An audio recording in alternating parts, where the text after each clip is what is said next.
Guys, we are underwater.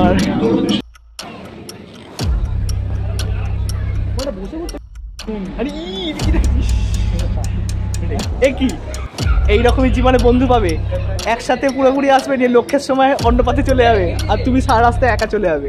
দেখো guys, দেখো প্রথম নন্দনে ঢুকছে, জুতো পরিষ্কার করতে উঠেছে, ঠিক আছে? তো এই হচ্ছে বাঙালি বি লাইক।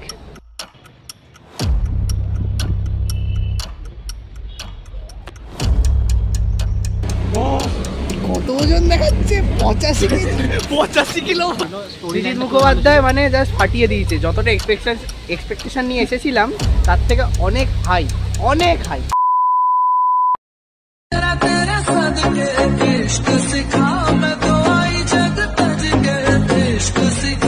ওহ, কি গরমটাই না পড়েছে।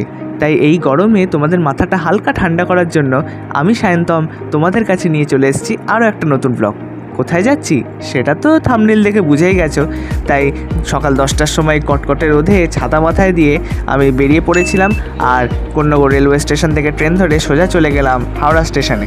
তবে মাঝ রাস্তায় ভিডিও করা হয়নি, কারণ আমাদের যেখানে যাওয়ার কথা ছিল তো রুটটা পুরো চেঞ্জ হয়ে গেছিলো। তো আজ আমার ভ্রমণে যোগ্য সঙ্গত দিতে যে দুজন আমার সাথে এসছে তাদের একটুখানি গ্র্যান্ড এন্ট্রি হয়ে যাক। চলো দেখে নেওয়া যাক কারা তারা।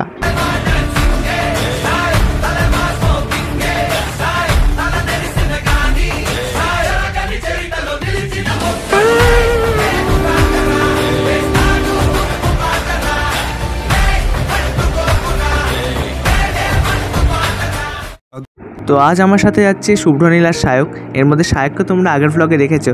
তো চলো এবার পুরো ব্যাপারটা খোলসা করে শুনে নাও আমার মুখ থেকে। তো গাইস, আমরা হাওড়া চলে এসেছি। এই ব্লগের প্রথম থেকে কিছুই তোলা হয়নি, আর মানে কি বলবো, এই আবার চলে এসেছি নাচে। আমরা আগের ব্লগে দেখেছো, আর একে এই আমার সাথে যায়, তবে আগের ব্লগে ছিল না অসুবিধার জন্য। তো তোমরা মানে কি বলবো, আমাদের যাওয়ার কথা ছিল একটা জায়গাটার নাম বলছে যেহেতু যাবো না, কিন্তু যাচ্ছি অন্য জায়গা। তবে হ্যাঁ, এইটুকুই বলবো যে অনেকক্ষণ ধরে ট্রেনে ঠেকাতে আমরা লেটে এসে পৌঁছেছি, আর প্লাস এবার আমরা যাবো। তো আমি তোমাদেরকে দেখাচ্ছি যে আমি প্রথমবারের জন্য গঙ্গার তলার মেট্রোটায় চাপবো। তাও গ্রিন লাইনের এখানে পথ নির্দেশিকা দেওয়া আছে। এখান থেকে আমরা এখন আছি 5 নম্বর প্ল্যাটফর্ম, ওইদিকে বড় ঘড়িটা আছে। তো আমরা 13 নম্বর প্ল্যাটফর্মের দিকে যাবো পথ নির্দেশিকা দেখে। প্রথমবার জন্য প্রথমে স্প্ল্যানেড যাবো, আর স্প্ল্যানেড থেকে তারপরে এবার কোথায় যাই তোমরা শুধু দেখতে থাকো। তো চলো তোমায় দেখাচ্ছি রাস্তাটা কী করে তোমরা যাবে। তো আজ আমি তোমাদেরকে বলে দেবো হাওড়া স্টেশন থেকে সবচেয়ে সোজা রাস্তায় কিভাবে তোমরা হাওড়া মেট্রো স্টেশনে যাবে। তো আমরা মূলত 4 নম্বর প্ল্যাটফর্ম থেকে এদিকে আস্তে আস্তে গেলাম হচ্ছে 13 নম্বর প্ল্যাটফর্মের দিকে। ওই যেখানটা ওয়েটিং হল টল আছে ওর সামনে দিয়ে হেঁটে হেঁটে যাবে। একদম মানে এত সুন্দর ব্যবস্থা করা হয়েছে। ফুড প্লাজার পাশ দিয়ে যে দেখতে পাচ্ছ যাচ্ছি আমরা, একদম পথ নির্দেশিকা দেওয়া আছে। মানে কোনো অজানা লোক এলেও সে মানে লোককে জিজ্ঞেস করারই দরকার নেই। প্রত্যেকটা স্টেশনে মোড়ে মোড়ে, স্টেশনের জায়গার মোড়ে মোড়ে একদম পুরো যাকে বলে পথ নির্দেশিকা দেওয়া আছে। তো আমরা সেই অনুসারেই যাচ্ছিলাম। তো সবচেয়ে ভালো হাওড়া স্টেশন থেকে একদম পথ নির্দেশিকা অনুযায়ী এই যে আমরা চলে এসেছি 12 নম্বর প্ল্যাটফর্মের দিকে। এবার এদিক থেকেই দেখো এখানে মেন্স টয়লেট এটা আছে, আর এখানে 17 to 23 প্ল্যাটফর্ম নিউ কমপ্লেক্সের রাস্তা এখানে দেখানো আছে। তো ওল্ড কমপ্লেক্স থেকে বেরিয়ে এই যে রাস্তাটা একদম এখানে পুরো একদম ধারে দেওয়াই আছে, যাবে যে এই ধার ধরে সোজা হেঁটে গেলেই তোমরা চলে যাবে হাওড়া মেট্রো স্টেশনে। তো চলো আমরা হাওড়া মেট্রো স্টেশনে যথারীতিভাবে পৌঁছে গেছি। তো তখন মোটামুটি 12টা বাজে। তো আমরা এসকালেটার করে নিচে নামছি। চারিদিকে খুব সুন্দর একদম আঁকা টাকা করা আছে, এত সুন্দর মানে দেখেই ভালো লাগবে। আর ভাই এই স্টেশনটা এতটা নিচে ছিল, কারণ হবে মানে প্রায় বলছিল গঙ্গার যে শেষ লেভেল তার থেকেও 30 মিটার নিচে, মানে এত নিচে এতগুলো এসকালেটার ক্রস করে করে যেতে হয়েছে। তো এখানে পুরো আমি দেখালাম যে ফেয়ার লিস্টটা, আর এখানে সায়ক টিকিট কাটতে গেছিলো। তো আমি শুভ্রনীলকে নিয়ে এখানে একটুখানি ভিডিও করছিলাম ফ্রন্ট ক্যামেরাতে। তো দেখতেই পাচ্ছ একদম কয়েন নেওয়া হয়ে গেছে, টোকেন নেওয়া। তো এটাকে স্ক্যান আগে প্রথমে এখানে বলে রাখছি যে এখানে কিন্তু কড়া নিরাপত্তা, ব্যাগ ট্যাগ স্ক্যান করে আর তারপরে এই যে এখানে আমাদের পাঞ্চ করে একদম বেরিয়ে যেতে হবে। তো আমরা অন্যদিকে বেরিয়ে গেলাম। সো চলো এবার আস্তে আস্তে আরও নিচে যাওয়া যাক, আরও এগিয়ে যাওয়া যাক। আর এর আগে আমি যে ফেয়ার লিস্টটা এলাম ওখানে তোমরা দেখতে পারো আমরা রবীন্দ্র সদনে টিকিট কেটেছিলাম, ওটা 20 রুপিস। তো আমরা প্রথমে এটা হচ্ছে গ্রিন লাইন মেট্রো স্প্ল্যানেড পর্যন্ত। তো গ্রিন লাইন মেট্রো ধরে যাবো, তো সেখান থেকে আবার কনভার্ট করে ব্লু লাইনে যেতে হবে। তো পুরো ব্যাপারটাই তোমরা দেখতে পাবে। তো চলো আস্তে আস্তে এবার আমরা গ্রাউন্ড ফ্লোরে এখনও আসেনি, আরও নিচে নামতে হবে। এখানে দেখে নিচ্ছিলাম যে আমাদের মেট্রো কটার সময়। তো এখানেও দাঁড়াও, স্ক্যাম আবার হবে না, স্ক্যাম হয়েছে। আর একটুখানি আগাই আস্তে আস্তে। তো একদম মানে কোনো রকম জটিলতা নেই, একদম যেরকম রাস্তা দেখানো সেরকমভাবেই চলে যাবে। গ্রিন লাইন মেট্রো এইটুকু মনে রাখবে, গুলিয়ে ফেলবে না। আর এখানে দেখতে পাচ্ছ একদম অত্যাধুনিক ব্যাপার, একদম গার্ড করা আছে। এই দরজা শুধুমাত্র মেট্রো যখন আসবে তখনই খুলবে, মেট্রোর দরজার সাথে সাথে। তো আমরা প্রথমে প্ল্যানেট অফ দি গ্রিন লাইন মেট্রোয় চাপবো, তারপরে দক্ষিণেশ্বর টু দমদম ব্লু লাইনে কনভার্ট করব। এখানে একটু আস্তেই কথা বলছি কারণ মাটির অতটা নিচে, তো মানে একটু বেশি জোরে কথা বললে সবাই মিলে তাকাচ্ছে, এ করছে, মানে কি না কি হচ্ছে যেন লোকে ভাবছে। আর অনেক আমাদের মতো অজানা ব্যক্তিরাও ছিল, তারা রাস্তা ছেড়ে না। সো আর স্টেশনটা মাটির এতটা নিচে ফোনে কানেকশান উড়ে গেছিলো, মানে একটা অভাবনীয় ব্যাপার। আর হ্যাঁ, আর একবারও কিন্তু বলে দিলাম ভিডিওটা তোমাদের জন্যই পুরোটা একবারে বানানো, যাতে তোমাদের মজাটা নষ্ট হয়ে যায়। তাই জন্য একটু লম্বা হলেও ভিডিওটা কিন্তু সবাই পুরোটা দেখো। Thank you. তোমাদেরকে দেখাচ্ছি তোমাদের কী করি। আপাতত এর পরের পার্টে যেটা দেখতে চলেছো সবচেয়ে ভালো, মানে আমার জন্য প্রথমবার, অনেক হয়তো ভিডিও দেখেছো, হ্যাঁ খাও চিল করো, তো অনেক হয়তো ভিডিও দেখে আমার জন্য প্রথমবার গঙ্গার তলা দিয়ে যাবো। তো জীবনের প্রথম এক্সপিরিয়েন্স তোমার সাথে শেয়ার করছি। ইউটিউব হয়ে এটাই ভালো হয়েছে, ব্লগিং টগিং করে এগুলোকে তুলে রাখা যায়। তো এবার দেখা যাক কখন কি মেট্রো আসে। এই যে আমরা এখানে দাঁড়িয়ে আছি, এখানেই মেট্রোটা আসবে। আর ওই দিক থেকে আসবে হয়তো, ওদিকে মহাকরণ। তো ততক্ষণ আমরা একটুখানি মেট্রোর লাইনটা দেখার চেষ্টা করছিলাম ভেতরে যে কেমন লাগছে। তো দারুণ লাগছিল। তো অবশেষে মেট্রো এলো, কিন্তু না, স্ক্যাম তো হতে হবে না।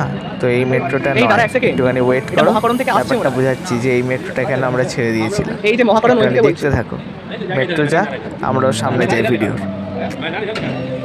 জীবনের প্রথমবারের জন্য এসকালেটরে উঠছি, আমার একটা এক্সপিরিয়েন্স দেখাচ্ছে। এই দেখো দেখো দেখো কেউ কেউ উঠছে, জুতো পরিষ্কার করতে উঠেছে, ঠিক আছে? তো এই হচ্ছে বাঙালি বি লাইক, মানে এমন পাগল, মানে যা তা কি ছোট বাচ্চা।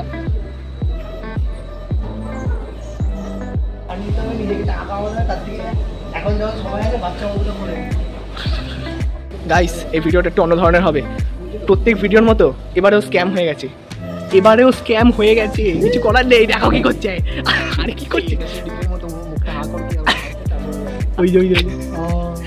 এবারেও গাইস স্ক্যাম হয়ে গেছে। কিরকম ধরনের স্ক্যাম হয়েছে? আমরা বললাম হাওড়া ময়দান যাবো, এই ভেঙে যাবে, করিস না ভাঙবে না। এবারেও স্ক্যাম হয়ে গেছে। আমরা বলছিলাম হাওড়া ময়দান যাবো, লোকগুলো ভেবেছে যে আমরা কলকাতা ময়দানের কথা, এরকম কিছু একটা ব্যাপার হয়েছে। মানে ওরা আমাদের ময়দান বলেছে, আমরা ভেবেছি হাওড়া ময়দান, কিন্তু ওটা আসলে আমাদেরই মেট্রো ছিল। আমরা মিস করে গেছি, নিজে থেকে কিছু করার নাই। আমরা বলছি এটা কি স্প্ল্যানেড যাচ্ছে, বলছে না ময়দান যাচ্ছে। মানে ওরা হয়তো লোকগুলো ময়দানই যেত, কিন্তু ওটা হচ্ছে পার্ক স্ট্রিট ময়দানের কথা বলেছে। আমরা যে আসলে বলছি যে এটা হাওড়া ময়দানের কথা, ওটা বুঝতে পারিনি। সো ওই মেট্রোটা মিস হয়ে গেছে। এরপর যখন ওইদিকে মেট্রো আমাদের বলেছে, ওই মেট্রোটায় উঠতে গিয়ে আমাদেরকে তখন বলছে যে হ্যাঁ এটা তো হাওড়া ময়দান যাচ্ছে। মানে স্ক্যামটা অনেকক্ষণ আগে হয়ে গেছে, প্রতিবারের মতোই ময়ে। সো কিছু বলার নেই, দেখি মেট্রো আসুক। মোটামুটি 5 মিনিট কেটে গেছে, এবার চলে আসতেই ভালো চাপবো, বাটে আমরা আজকে চাপবই চলে আসি। তো ওই ভিডিও করতে করতেই আমাদের মেট্রো ঢুকে পড়ে, আর একদম ফাঁকা মেট্রোতে প্রথমবারের জন্য প্রথম এক্সপিরিয়েন্স নিতে যাচ্ছি, তোমাদের সাথে সেটা শেয়ার করছি। তো গিয়ে আমি বসার সিটও পেয়ে গেছি, দুজন দাঁড়িয়েছিল। তো চলো ভিডিও করা স্টার্ট হয়ে গেছে, আমাদের মেট্রো ছেড়ে দিয়েছে। মেট্রো আস্তে আস্তে এগিয়ে যাচ্ছে গঙ্গার দিকে। তো এবার আমরা গঙ্গা ক্রস করব কিছুক্ষণের মধ্যেই। তো দেখতে থাকো। এই যে আমি জানলা দিয়ে ভিডিওটা করছিলাম, করতে করতে এদিকে ঘোরালাম আর গঙ্গায় প্রবেশ করেছি। নীল আলো জ্বলে উঠলো বলে গঙ্গার তলায়। তো এবারে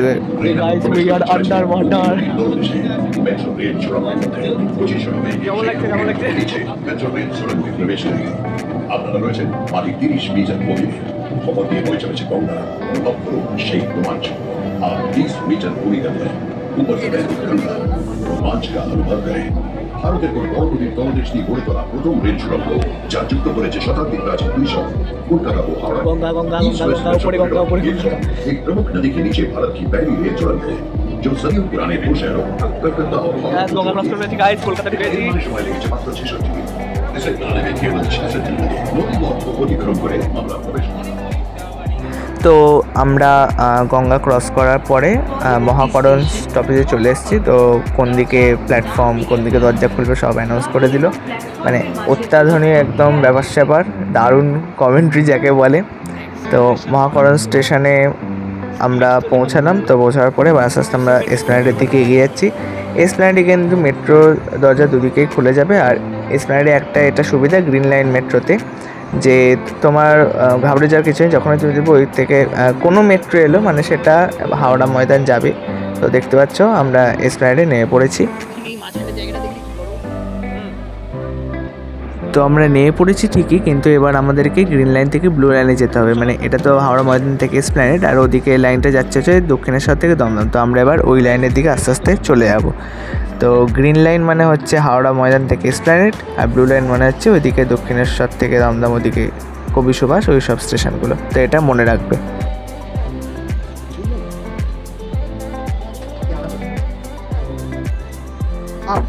লিফটে ওঠা আবার হলো বিপত্তি। এ ভাই কী ধরনের লিফট, শুধুমাত্র উপরে যাওয়ার সাইন দেওয়া আছে, তো আবার স্ক্যাম হয়ে গেছে, আমাদেরকে বেশি উপরে পাঠিয়ে দিয়েছে, আমাদেরকে আবার সিঁড়ি দিয়ে নিচে নামতে হয়েছে। তো আস্তে আস্তে চলে এগিয়ে যাওয়া যাক, নিচে নামতে হবে, ব্লু লাইনে যেতে হবে আমাদেরকে। ব্লু লাইন, এই যে এই মালটা বলছি ওটা ব্লু লাইন নয়, আমি দেখে এসেছি ওটা ব্লু লাইন মেট্রো বলে। গাইস আমরা গ্রিন লাইন মেট্রো করে গঙ্গার তলা দিয়ে এসে স্প্ল্যানেডে গেলাম। স্প্ল্যানেড থেকে এবার আমরা যাবো হচ্ছে রবীন্দ্র সদনে। তোমাদেরকে বলছিলাম যে আমরা কোথায় যাবো, এটা এসপ্ল্যানেড, ওখানে স্প্ল্যানেড বলে ওটাকে, এসপ্ল্যানেড লেখা আছে বাংলায়। এসপ্ল্যানেড ওটা নয়, স্প্ল্যানেড বলে। এইটা উচ্চারণ হয় না, এটুকু জানে না। এই আবার এই ছেলেটা,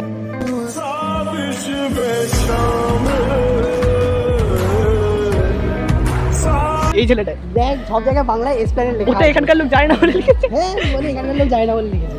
সোজা বললো, এবার যে কোনো একটা দিক দিয়ে সোজা বলে। গ্রামাটিক্যালি নিয়ম এক, আর আমাদের আচ্ছা আচ্ছা, ব্লগেতে বলবে পড়াশোনা করছে, এইটা শোনা যায়। হ্যাঁ এই লিফটে, এই লিফটে তাহলে আমরা ঠিক জায়গাতে উঠেছি, মানে পাবেন বউ আমি ঢুকে না।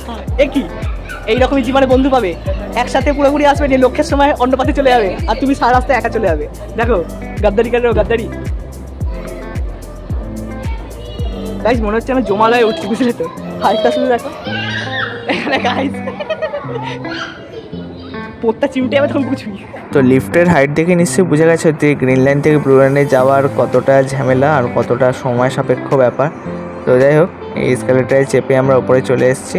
এবারে আমরা আস্তে আস্তে ব্লু লাইনের দিকে যাব। তো চলো দেখা যাক, দেখলে পথ নির্দেশিকা। এবারে কিন্তু আমরা পরে ফালতু অবজেকশন দিচ্ছি, আমি আসলে বেরিয়ে যাই, ও আসলে পকেটে হাত দিয়ে বেরিয়ে যাচ্ছিল। এই তো নেতাজি ভবন, যতীন দাস পার্ক, কালীঘাট, রবীন্দ্র সরোবর, রবীন্দ্র সদন যাবো আমরা। মানে আমাদের হচ্ছে আমাদের পার্ক স্ট্রিট ময়দান, রবীন্দ্র সদন, ঠিক আছে? সময় এটা দক্ষিণেশ্বর যাচ্ছি, দাস না বড্ডা।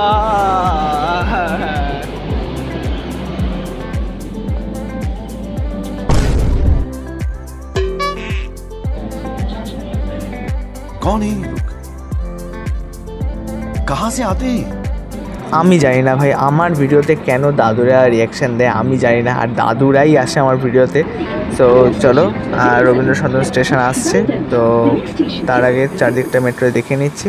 তো তোমাদের একবার স্টেশনগুলো বলতে, হাওড়া স্টেশন থেকে যদি তোমরা যাবো হাওড়া স্টেশন, তারপরে গঙ্গা ক্রস করে মহাকরণ, আর তারপরে এসপ্ল্যানেড, আবার এসপ্ল্যানেড থেকে এদিকে হচ্ছে তোমাদের পার্ক স্ট্রিট, তারপরে ময়দান, আর তারপরে রবীন্দ্র সদন।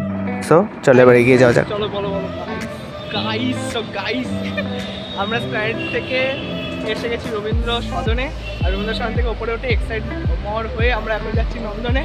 এটা বলছে একটা ভুতুরের ব্লগ আসবে রবীন্দ্র সরোবরে, ঠিক আছে? পারলে পরে গিয়ে করবো, এদিকে একটু বেঁচে যেতে হবে। তোমাদেরকে বলেই দিচ্ছি, আমরা সে সোমবারে গিয়েছিলাম, তো আমাদের যাওয়ার কথা ছিল আলিপুর জেল মিউজিয়ামে, কিন্তু ওটা সোমবার বন্ধ থাকে বলে পুরো প্ল্যান প্রোগ্রামই চেঞ্জ হয়ে যায়। তো ওয়েলকাম টু নন্দন, নন্দনে আগেই চলে এসেছি। তো চারদিকের ব্যাপার স্যাপার তোমাদের সব দেখিয়েছি। আমাকে বারবার ভিডিও করতে বারণ করছিল, কারণ আমি জানি না ভাই, তবে চারদিকটা তোমাকে দেখাচ্ছি। যা পাখি উড়তে দিলাম তোকে, পাখি এরম ভাই পালিয়ে যাবে জীবন থেকে, ধরতে গিয়ে ধরবো করছি, কিন্তু ধরতে পারছি না, পাখি বলতে আসছি। তো আমরা রবীন্দ্র সদন এসে নন্দনের ভিতরে ঢুকে পড়েছি। তো নন্দনের ভিতরে ঢোকার পরে আমরা যা খাওয়া দাওয়া নিয়েছিলাম, খাওয়া দাওয়া হয়ে গেছে। তো আমরা এখন একটু চারদিকটা ঘুরছি, আমাদের শো টাইম 4টে থেকে। তো দেখা যাক, পাশে আমরা মনে হয় সেন্ট পলস ক্যাথিড্রালটা ঘুরতে যাবো। তো দেখি, তো আমরা এখন বেরিয়ে পড়ছি সেন্ট পলস ক্যাথিড্রাল যাওয়ার জন্য। আমাদের ওখানে নন্দনে 4টে থেকে তো শো আছে, তো অনেকটা টাইম আছে, প্রায় 2 ঘন্টা, তাই জন্য আমরা যাচ্ছি। তো আমি যেতে যেতে ততক্ষণে কলকাতার কয়েকটা সিনেমাটিক শর্টস দেখিয়ে দিই তোমাদের, তো দেখে নাও সেগুলো। Kolkata is a city of culture, city of heritage, and city of surprises. Kolkata, tumiyo bhebe dekho Kolkata, tumiyo bhebe dekho Kolkata, tumiyo bhebe dekho Kolkata, tumiyo bhebe dekho jabe ki na jabe amar sathe।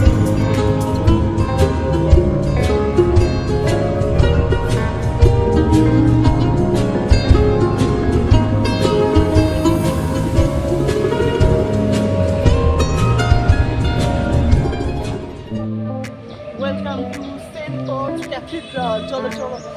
জানি এরকম একটা শর্টসের পরে আমার এই welcome জানানোটা একটু অদ্ভুত ধরনের লাগলো।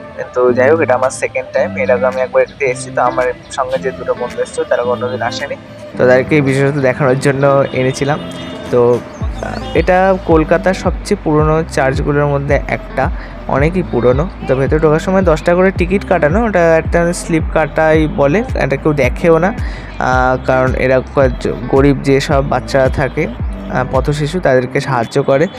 তো আমরা স্লিপ কেটে নেওয়ার পরে এই যে বাইরের দিক থেকে পুরো চার্চটার আমি একটা ভিউ তোমাদের দেওয়ার চেষ্টা করছি। ভেতরে কোনো ভিডিওগ্রাফি বা ফটোগ্রাফি অ্যালাউড সেন্ট না। পলস ক্যাথিড্রাল থেকে বেরোবো, ভেতরটা অসাধারণ, কিন্তু ভেতরের ভিডিওগ্রাফি ফটোগ্রাফি অ্যালাউড নয় বলে আমি কোনো ছবি ভিডিও তুলিনি। তোলা যায়, তবে অভদ্র লোকেরা তোলে, ভদ্রলোকেরা তোলে না। সো ভেতরে আলাদাই একটা অ্যাম্বিয়েন্স আসবে আর ভাইবস আসবে, মানে কী বলবো, কনজিউরিং অ্যানাবেলের মতো হরর ফিল্মের ভাইবস আসবে, আবার তার সাথে জেসাসের যে পজিটিভ এনার্জি তার ভাইবস হবে। তো আমরা এখন বেরিয়ে যাচ্ছি, এবার আমাদের শো টাইম 4টে থেকে, আমরা আবার নন্দনে ব্যাক করবো। তো চলো আমরা আবার সিনেমা দেখতে যাবো। তো তোদের কেমন লেগেছে বল? ভালোই লেগেছে। তোর কেমন লেগেছে বল? ফ্রিতে বইগুলো পেয়ে গেছি সব, হ্যাঁ, অনেক ফ্রিতে বই নিয়ে নিয়েছে, ফ্রি বুকস। তো চলো যাওয়া যাক। তো সেন্ট পলস ক্যাথিড্রাল থেকে বেরিয়ে এসে ভাই নন্দনে এসে দেখি প্রচুর লোক চলে এসেছে, কারণ 3টে সিনেমা একসাথে স্টার্ট হওয়ার কথা ছিল। আমরা যাবো হল 1-এ। আমি এর আগে নন্দনে 2বার থেকে 3বার এসেছি সিনেমা দেখতে। এই দুটো বন্ধুর ফার্স্ট টাইম, তো এদেরকে নিয়ে এসেছি। আর এর সেই স্বভাব শুরু হয়ে গেছে। তো চলো আমরা হল 1-এ ঢুকছি, সিঁড়ি দিয়ে ওপরে উঠে আমরা যাব। তো এসে গেছি, তো চলো ঢোকা যাক।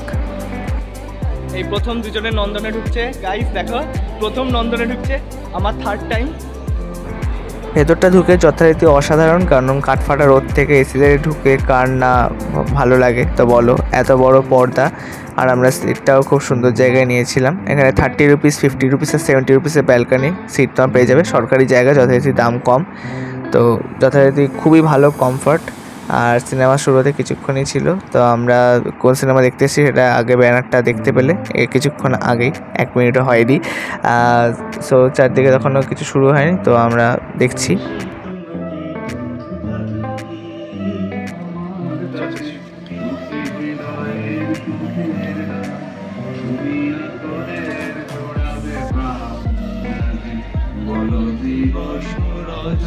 তো অতি উত্তম সিনেমাটি দেখার পরে নন্দনে থাকা এই দুর্গামূর্তি দর্শন করার পর আমরা বাড়ি এসেছি। তো এবার শুনে নাও আর দুই বন্ধুকে কেমন লাগলো। গাইস আমরা বেরিয়ে পড়েছি অতি উত্তম দেখে। তো মানে কি বলবো, ম্যাচ রিভিউ বলছি, যা তা মুভি রিভিউটা দিয়ে দাও সবাই। দুর্দান্ত দুর্দান্ত, আর কিছু বলার অপেক্ষা রাখে না।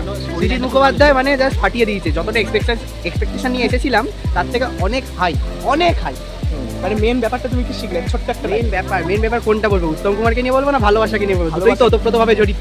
হ্যাঁ, বুঝে গেছে আসলে সিনেমাটা কিনে। তাই আমি এখন বলবো 1 মাস বাদেও নন্দনের মধ্যে একটা হলে, হল 1-এ যেটা সবচেয়ে বড়, ব্যালকানি মানে মেন ফ্লোর সব কিছু একেবারে মানে হাউসফুল যাকে বলে, 1 মাস বাদেও সিনেমাটা হাউসফুল। এটা বাংলা সিনেমা, হাউসফুল যাচ্ছে, মানে কীরকম সিনেমাটা তোমরা শুধু ভাবো। তাই সবাইকে বলবো নন্দনে আমরা এসেছি ভালো ফিল পাওয়ার জন্য, কিন্তু যেখানে যে মুভি হলই থাকুক না কেন, তোমরা যেখানে থাকো না কেন, অতি উত্তম এই সিনেমাটা একবার দেখে এসো, জাস্ট অসাম লাগবে। আমি তো দারুণ লেগেছে আমাদের।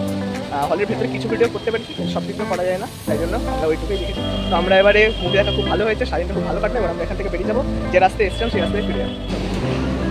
চলে এসছি। কি হলো? কত ওজন দেখাচ্ছে? 85 কিলো হয়ে এটাতে 5 টাকা দিয়ে স্ক্যাম হয়ে গেছিল। ভাবছি কি হলো, 5 টাকা দিয়ে, তারপরে ভাবলো যে ও আচ্ছা, তারপরে দেখলো না বিল বেরিয়ে এসছে 85 কিলো হয়ে। ওর ওয়েট মেশিনে ওয়েট মাপার পর আমরা আবার সেই একই রুটে ফিরে যাব। রবীন্দ্র সদনে আবার চলে এলো স্প্ল্যানেড যাওয়ার মেট্রো, তো আমরা চেয়ে পড়লাম। অদ্ভুত মহিলা সামনে এসে দাঁড়িয়ে পড়েছে। এই স্প্রেড আমরাও নামবো, সামনে এসে আমরা দাঁড়িয়ে পড়েছি। যেন উনি একাই স্প্রেড নামবে। ওটা হয়, সবাই হাওড়া যাবে। ওভারলোড এসকেলেটার দেখার পর আমার বন্ধু সায়ক আবার শুরু করে দিয়েছে নিজের পাগলামো। এখানে সিঁড়ির মধ্যে বসে পড়েছে, পেছনে চিমটি কেটে দিলে তখন বুঝতে পারবে এসকেলেটার। তো দেখে নাও এবারে কেমন করে নীল আলোটা জ্বলে উঠবে হঠাৎ করে। ফেরার সময় আমি আবার ফুটেজে তুলেছি এই যে। তো চলো এবার হাওড়া স্টেশনে কথা হচ্ছে। আমরা চলে এসেছি এখানে, হ্যাঁ দুপুরে হবে, যা তা কথাবার্তা বলছি। এই 3 জন, হ্যাঁ লাস্ট পার্টে 3 জন থাকবে। তো হ্যাঁ ঘড়িতে 11টা বাজে, ভালো ভালো। লাস্ট পার্ট না, এটা একটা পার্টই বেরোবে পুরো। লাস্ট পার্ট মানে ভিডিও লাস্ট পার্ট। তো এটাই বলতে চাই, আমরা আজকের দিনটা খুব ভালো কাটলো, এটাই ভিডিও শেষ পার্ট। আমরা এখানে হাওড়া একদম হাওড়া মেট্রো স্টেশনে পড়েছি। যেমন সেন্ট পলস ক্যাথিড্রালের ভেতরে লেগেছে, সেই রকম সিনেমা দেখে ভালো লেগেছে। সারাদিনটা খুব ভালো কাটলো। হ্যাঁ, তো সারাদিনটা খুব ভালো কাটলো, মানে খুবই ভালো, মানে গঙ্গার নিচ দিয়ে মেট্রো প্রথমবার এক্সপিরিয়েন্স, দুদিন থেকে বন্ধুকে একসাথে নিয়ে লাস্ট সিনেমা টিনেমা দেখা, ও ভিডিও দেখা তোকে দেখাচ্ছি না আমি। হ্যাঁ দেখবে, এই দেখো স্বর্গের দুয়ারে উঠছি আমরা, আর এইখানেতে জুতো পরিষ্কার করছি। তো ভিডিও লাস্ট পার্ট এটাই হয়ে গেল। কেমন লাগলো ভিডিওটা সবাই বলো, মানে আশা করি আমি নিজের কথাটাই বলবো আমি ভালো বানিয়েছি। তো সবাই ভিডিওটা দেখো, আর বলছি একটু লাইক করে দিও, আর ভালো লাগলে সাবস্ক্রাইব করে দিও। তো ঠিক আছে, আজকে দিনটা খুব ভালো কাটলো। হাওড়ার মেট্রো থেকে প্রথম গঙ্গাতলার মেট্রো, প্লাস লন্ডনের সিনেমা দেখা, এত তাড়াতাড়ি এত সুন্দর একটা রুট, সবাই এসে ঘুরে যাও, সিনেমাও দেখে এসো, আর আমাদের এই রুটে পারলে ঘুরে যাও মেট্রো ফেট্রো এত সুন্দর করে। তো আজ আমরা এই জোপরে চলে এসেছি, এবার আমরা যে যার বাড়ি ফিরে যাবো। তো আজকের ভিডিওটা এখানে আমি শেষ করছি, টাটা।